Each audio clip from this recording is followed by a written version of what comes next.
Hello viewers, நீ நான் காதல் நிபுணமும் இந்த இடத்துல அபியை காணும்னு சொல்லிட்டு ராக வீட்டுக்கு வருவாங்க. ராக வந்து அபி நம்ம வீட்டுக்கு போகலான்றாங்க. இல்லை என்னால் வர முடியாதுன்னுவாங்க.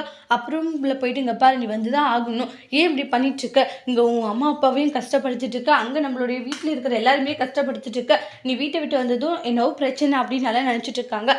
தயவு செஞ்சு நீ வரையா, வந்து எதுக்காக நடிச்சுட்டு அந்த நடிக்கிற வாழ்க்கை அதை நினைக்கும் போதே எனக்கு அருவருப்பாக இருக்குன்றாங்க. அப்படியான்றாங்க. இங்கப்பா 8 மாதம் என் கூட இருந்துதான் ஆகணும், அது இல்லாத வந்து நீ இல்லாதனால இருக்க முடியல, தொண நீ ஏதாச்சும் ஒன்று பேசிட்டு இருப்ப, ஏதாச்சும் ஒன்று பண்ணிட்டு இருப்ப, இப்போ நீ இல்லைன்னும் போது என்னால் அதை தாங்கிக்க கூட முடியல, தயவு செஞ்சு நீ வந்துடு அப்படி அப்படின்ட்டு ரொம்ப ரெக்வஸ்ட் பண்ணி அதுக்கப்புறம் கூப்பிட்றாங்க. சரி இன்னைக்கு ஒரு நைட் இங்கே தங்கிக்கலாம், நைட் ஆகிடுச்சு, காலையிலே போகலாம் அப்படின்றாங்க. அதுக்கப்புறமா அம்மா இன்னைக்கு நைட் இங்கே இருந்துட்டு நாங்கள் காலையிலே போய்டுறோமான்னு வாங்க. என்ன அப்படி 2-3 நாள் இருந்துட்டு வரேன்னு சொன்னேன். அம்மா அவரால் இருக்க முடியலையம்மா அப்படின்னு சொல்லவும் அவங்களுடைய அம்மா சந்தோஷப்படுறாங்க. சரி ஓகேன்ட்டு அப்புறம் விருந்தெல்லாம் பண்ணி வச்சுருப்பாங்க. அதெல்லாம் ராகவ் போடவும் ராகவும் அதை சந்தோஷமாக சாப்பிட்றாங்க. மாப்பிள்ளை நீங்கள் ரொம்ப கஷ்டப்பட்டீங்க, இன்னும் நீங்கள் சந்தோஷமாக இருக்கணும் மாப்பிள்ளை, நீங்கள் கவலைப்படாதீங்க அத்தனுவாங்க. அதுக்கப்புறமா வந்து எல்லாம் சாப்பிட்டு முடிச்சுட்டு அதுக்கப்புறம் நீங்கள் உள்ளே படுத்துக்கோங்கன்னு வெளிப்படுத்துக்கிறீங்க, ஒரே ரூமில் படுத்துக்கலாம் அப்படின்ற மாதிரி ராக சொன்னதும் அபிக்கு அது பயங்கர அதிர்ச்சியாக இருக்குது. அதோட இந்த ப்ரமோவை முடிச்சிருக்காங்க. தேங்க்யூ.